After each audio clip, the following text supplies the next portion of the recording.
Guia de estudos do BOC. Questões sobre lipídios. 1. Níveis elevados de qual classe de lipoproteínas estão associados com menor risco de aterosclerose acelerada? A. Quilomicrons. B. VLDL.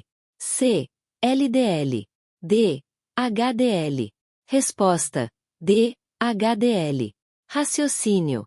Quilomicrons A. Transportam triglicerídeos da dieta. Não estão diretamente ligados à proteção contra aterosclerose. VLDL, B. Transportam triglicerídeos endógenos do fígado para tecidos. Seu excesso contribui para a aterogênese. LDL, C. Principal lipoproteína aterogênica, colesterol ruim. Altos níveis aumentam o risco de aterosclerose. HDL, D. Faz o transporte reverso do colesterol, dos tecidos de volta ao fígado para excreção.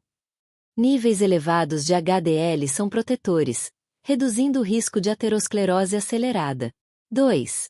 O erro analítico mais consistente envolvido na determinação rotineira do HDL é causado por A. Precipitação incompleta de LDL. B. Coprecipitação de HDL e LDL. C. Estimativa incorreta da proteína do HDL.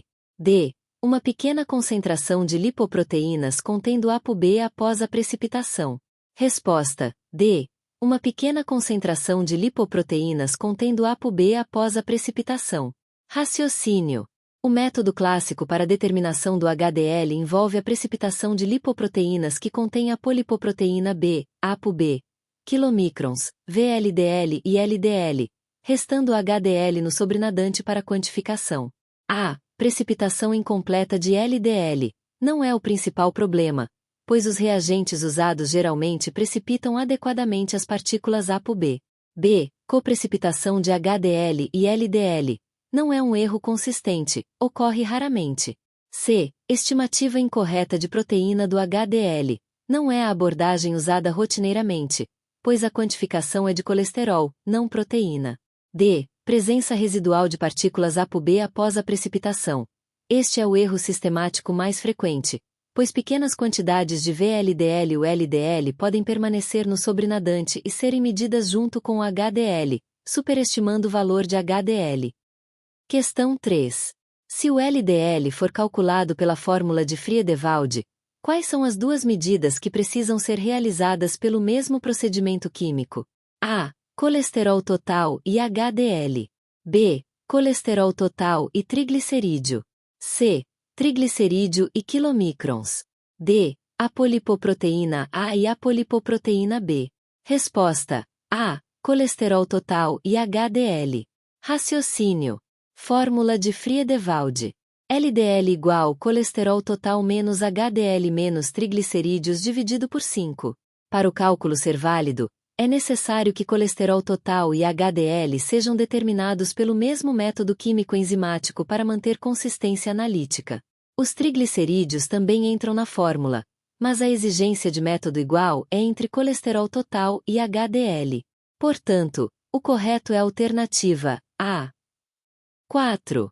A composição química do HDL corresponde a A. Triglicerídeos 60%, colesterol 15%, proteína 10%. B. Triglicerídeo 10%, colesterol 45%, proteína 25%. C. Triglicerídeo 5%, colesterol 15%, proteína 50%. D. Triglicerídeo 85%, colesterol 5%, proteína 2%. Resposta: C. Triglicerídeo 5%, colesterol 15%, proteína 50%. Raciocínio. As lipoproteínas diferem em composição lipídica e proteica. Quilomicrons riquíssimos em triglicerídeos, 85-90%. VLDL também ricos em triglicerídeos, mas menos que os quilomicrons. LDL ricos em colesterol, 45%. HDL possuem a maior proporção de proteína, 50%, colesterol em torno de 15%, e poucos triglicerídeos, 5%. Essa composição confere ao HDL sua alta densidade, mais proteína, menos lipídio. 5.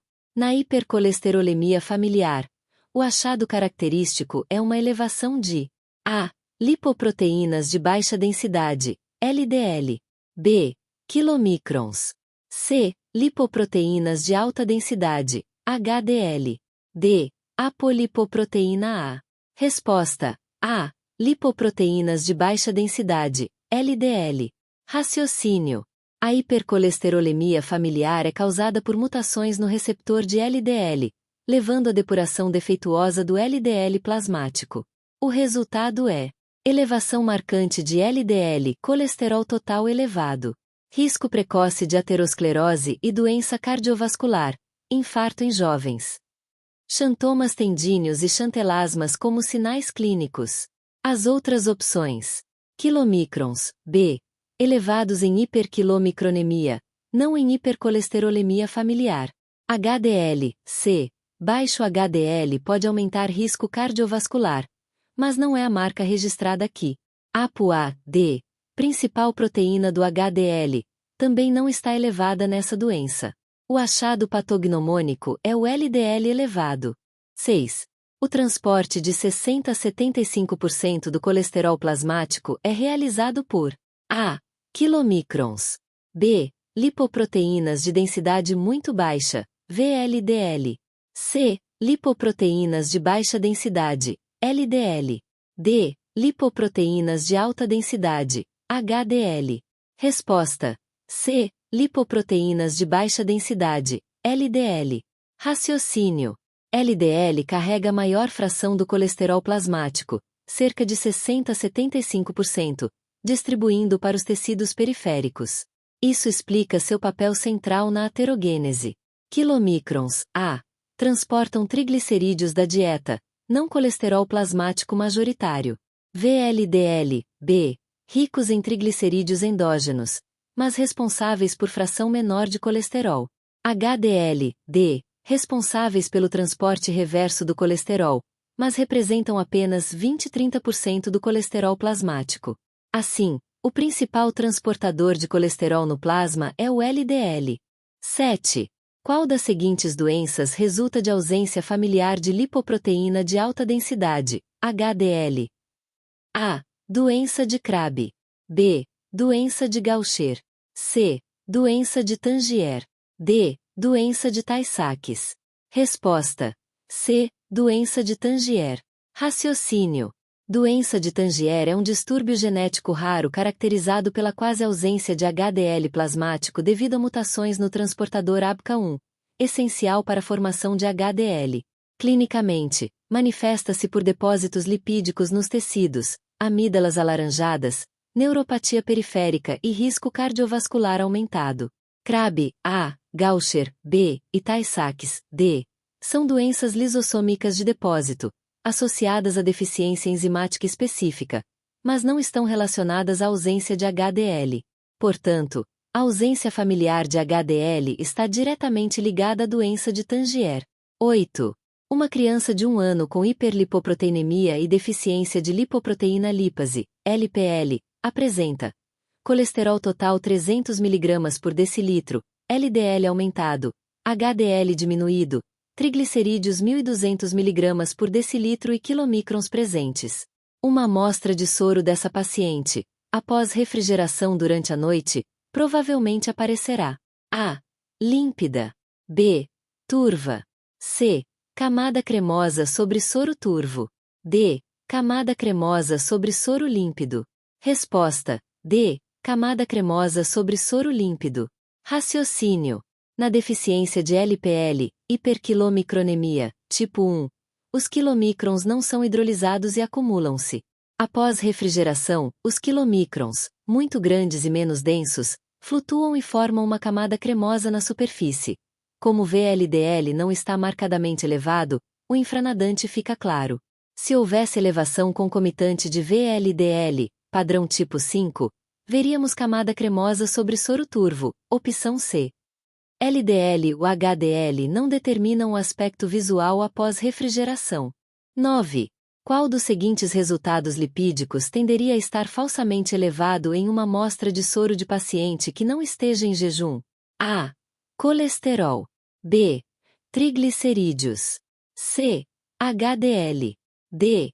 LDL. Resposta: B. Triglicerídeos. Raciocínio. Após a ingestão de alimentos, especialmente ricos em gordura, ocorre a formação de quilomicrons que aumentam os níveis de triglicerídeos pós-prandiais.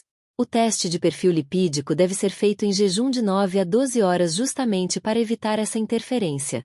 Colesterol total, A, e LDL, D, sofrem pouca alteração imediata após refeições. HDL, C, não se altera de forma significativa com o estado de jejum. Assim, em pacientes que não estejam em jejum, o parâmetro mais afetado e falsamente elevado é o triglicerídeo. 10. Um menino israelense de 9 meses perdeu progressivamente a capacidade de sentar-se e desenvolveu convulsões. Apresenta acúmulo de GM2 gangliosídeo nos neuronídeos e ausência da enzima exosaminidase A, nos leucócitos. Esses achados sugerem: A. Doença de Niemann-Pick. B. Doença de Tay-Sachs. C. Fenilcetonúria. D. Síndrome de Hurler. Resposta: B. Doença de Tay-Sachs. Raciocínio.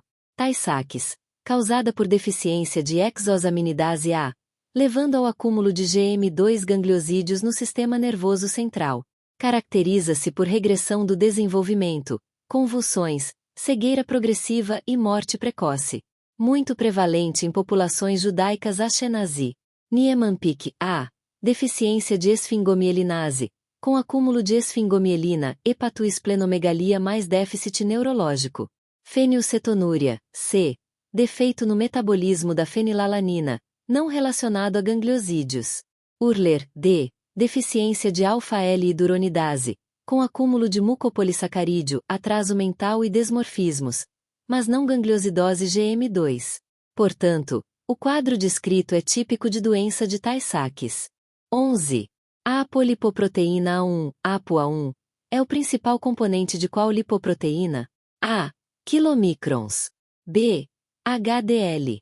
C. LDL. D. VLDL. Resposta: B. HDL. Raciocínio. ApoA1 é a apolipoproteína estrutural e funcional predominante no HDL, essencial para o transporte reverso do colesterol. Atua como cofator da L-cat, lecitina-colesterol-aciltransferase, enzima que esterifica o colesterol livre, permitindo seu transporte ao fígado. Quilomicrons, A. Contém principalmente ApoB48, ApoC e ApoE. LDL, C. Contém principalmente ApoB100. VLDL, D. Também contém ApoB100, além de ApoC e ApoE. Portanto, a lipoproteína característica da ApoA1 é o HDL. 12. A lipoproteína que transporta o colesterol dos tecidos de volta ao fígado é A. HDL. B. IDL. C. LDL. D. VLDL. Resposta: A. HDL. Raciocínio. HDL é responsável pelo transporte reverso de colesterol, retirando o colesterol em excesso dos tecidos periféricos e levando-o ao fígado para excreção na bile. Essa função é protetora contra a aterosclerose. IDL, B, intermediária entre VLDL e LDL, atua no transporte de triglicerídeos e colesterol, mas não tem papel principal no transporte reverso. LDL, C, leva colesterol do fígado para os tecidos, colesterol ruim. VLDL, D, transporta triglicerídeos endógenos do fígado para os tecidos. A lipoproteína protetora e responsável pelo transporte reverso é o HDL. 13. Uma amostra de soro em jejum de uma mulher assintomática de 43 anos apresenta: aparência inicial do soro, leitosa. Aparência após refrigeração durante a noite, camada cremosa sobre soro turvo. Triglicerídeos, 2.000 mg por decilitro. Colesterol, 550 mg por decilitro. Essa amostra contém predominantemente A. Quilomicrons, apenas. B. Quilomicrons e lipoproteínas de densidade muito baixa, VLDL. C. Lipoproteínas de densidade muito baixa, VLDL. E lipoproteínas de densidade baixa, LDL. D. Lipoproteínas de alta densidade, HDL. Resposta correta: B. Quilomicrons e VLDL. Raciocínio. Camada cremosa sobre soro turvo. Indica a presença de quilomicrons, que flutuam e formam a camada cremosa, e de VLDL, que permanecem dispersos no infranadante, deixando o turvo. Quilomicrons apenas, A, resultariam em camada cremosa sobre soro claro, não turvo. VLDL mais LDL, C, não formariam camada cremosa, apenas turbidez. HDL, D, não causam turbidez ou camada cremosa. São densos e permanecem em solução. Portanto, o achado é típico da combinação de quilomicrons mais VLDL, característico de hiperlipidemia tipo 5. 14. Quilomicrons estão presentes em qual das seguintes deslipidemias? A. Hipercolesterolemia familiar. B. Hipertrigliceridemia. C. Deficiência na atividade da lipoproteína lipase, LPL. D. Hipoalfa-lipoproteinia familiar. Resposta: C. Deficiência na atividade da lipoproteína lipase, LPL. Raciocínio. Deficiência de LPL, C, impede a hidrólise de triglicerídeos nos quilomicrons, resultando em acúmulo de quilomicrons no plasma mesmo em jejum, hiperquilomicronemia, tipo I de Fredrickson. Hipercolesterolemia familiar, A, causada por defeito no receptor de LDL, com acúmulo de LDL, não quilomicrons. Hipertrigliceridemia, B, está associada a aumento de VLDL, mas não obrigatoriamente a presença de quilomicrons em jejum. Hipoalfa-lipoproteinia familiar, D, envolve deficiência de HDL, ApoA1, sem relação com quilomicrons. Assim, a deslipidemia em que se encontram quilomicrons no soro em jejum é a deficiência de lipoproteína lipase. 15. A função principal dos componentes lipídicos das lipoproteínas de densidade muito baixa, VLDL, é transportar a. Colesterol das células periféricas para o fígado. B. Colesterol e fosfolipídios para as células periféricas. C. Triglicerídeos exógenos. D. Triglicerídeos endógenos. Resposta correta: D. Triglicerídeos endógenos. Raciocínio. VLDL é produzido no fígado e tem como principal função transportar triglicerídeos sintetizados endogenamente para músculos e tecido adiposo. Quilomicrons, C, transportam triglicerídeos exógenos da dieta, não endógenos. HDL, A, realiza transporte reverso de colesterol, tecidos, fígado.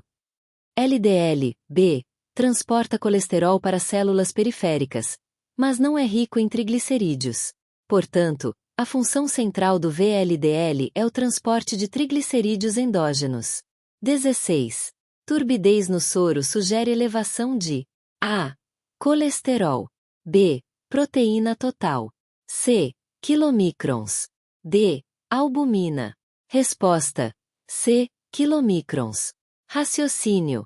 A turbidez do soro é causada por partículas grandes em suspensão, principalmente quilomicrons, e também VLDL em certos casos. Colesterol, A, quando elevado, não provoca turbidez visível, permanece dissolvido nas lipoproteínas. Proteína total, B, albumina, D. Aumentos não alteram a clareza visual do soro. Hiperproteinemia pode causar viscosidade, mas não turbidez. O aspecto do soro é classicamente usado como pista. Quilomicrons aumentados, camada cremosa, às vezes turvo. VLDL aumentado, turvo. Quilomicrons mais VLDL, camada cremosa sobre turvo. Logo, turbidez no soro está mais fortemente associada a quilomicrons elevados. 17. Um soro lipêmico foi separado e congelado a menos 20 graus Celsius para ensaio posterior. Uma semana depois, antes de realizar o teste de triglicerídeos, a amostra deve ser A. Aquecida a 37 graus Celsius e misturada completamente. B. Aquecida a 15 graus Celsius e centrifugada. C. Transferida para um tubo glicerado. D. Descartada e coletada nova amostra.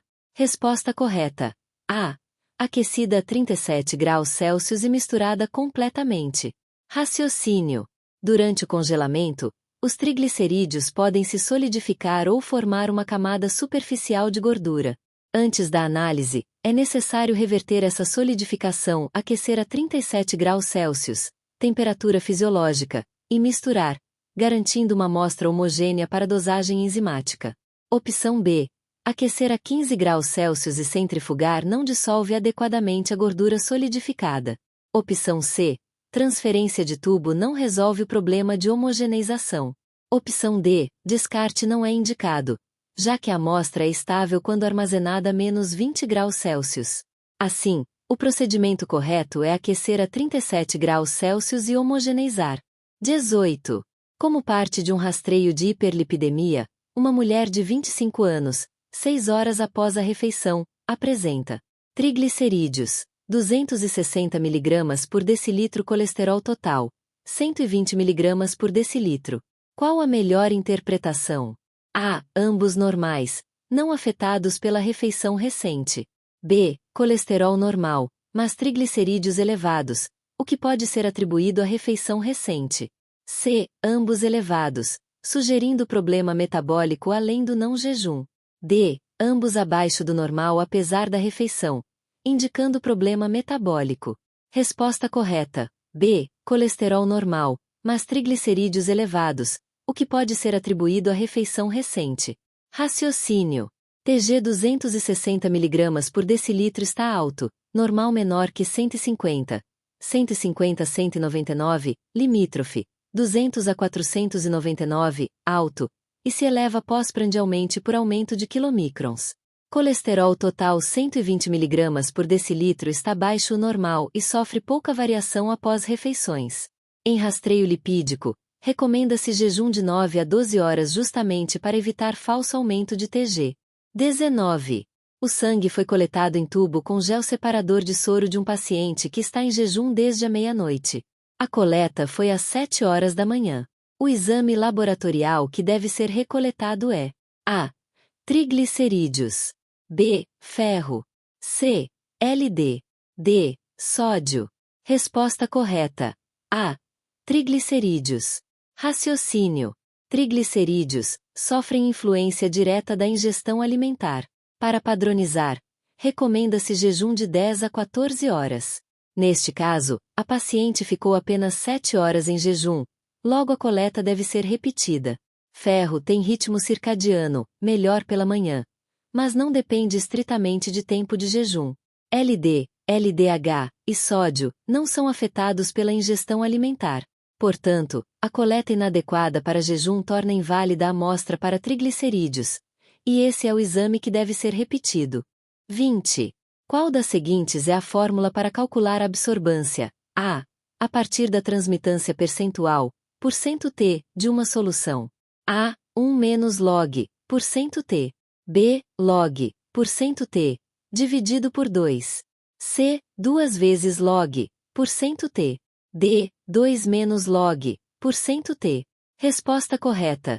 D. 2 menos log, %T. Raciocínio. Pela lei de Lambert-Beer, A igual menos log de T, onde T igual I sobre I0 é a fração de transmitância.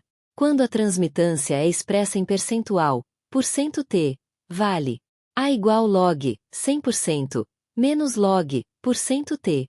Como log, 100%, igual 2, base 10, resulta A igual 2 menos log, %T. Portanto, a alternativa correta é D. 21. A substância que é medida para estimar a concentração sérica de triglicerídeos na maioria dos métodos é: A. Fosfolipídios. B. Glicerol. C. Ácidos graxos. D. Pré-beta-lipoproteína. Resposta correta. B. Glicerol. Raciocínio. Os métodos enzimáticos de rotina para triglicerídeos se baseiam na reação de lipase, que hidrolisa triglicerídeos, glicerol mais ácidos graxos livres. O glicerol liberado é então quantificado por reações acopladas, glicerolquinase, glicerol fosfato oxidase, peroxidase, resultando em um produto colorimétrico ou fluorescente. Assim, o valor relatado de triglicerídeos é uma estimativa indireta, baseada na quantificação do glicerol. Fosfolipídios, A, não são o alvo do método. Ácidos graxos, C, não são medidos diretamente. Pré-beta-lipoproteína, D, é o VLDL, transportador de TG, mas não a substância medida. Portanto, O analito efetivamente medido é o glicerol. 22.